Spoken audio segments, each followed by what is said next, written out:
দামোদর মাস উপলক্ষে রাধাকৃষ্ণ চৈতন্য মহাপ্রভু সহ বিভিন্ন মডেল সেজে মালদা শহর জুড়ে শোভাযাত্রা বিএস রোড থেকে শোভাযাত্রা শুরু করে বৃন্দাবন মাঠ হয়ে সারা শহর পরিক্রমা করার পর শুরুস্থলে এসে শেষ হয়। কার্তিক মাস জুড়ে প্রত্যহ ভোরে নাম সংকীর্তন করা হয়।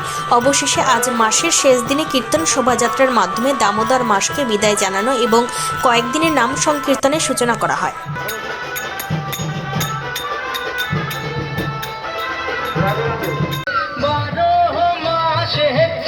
ফুল ফোটে বছরে ফোটে ভোলা সই না যাইও যমুনার জলে বছরে ফোটে ভোল।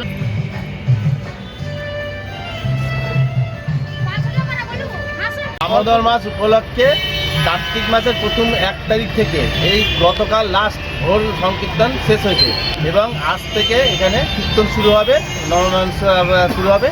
আর এই যে পরিদর্শন যেটা হচ্ছে সেটাই চুরিপট্টি মন্দির থেকে বৃন্দাবনী মাঠ হয়ে নেতাজি মোড় হয়ে ফুলবাড়ি মোড়ে আবার মন্দিরে এই পরিক্রমাটা চলবে। বৃন্দাবন থেকে কেউ এসছে? হ্যাঁ, বৃন্দাবন থেকে তাদের দল এসছে।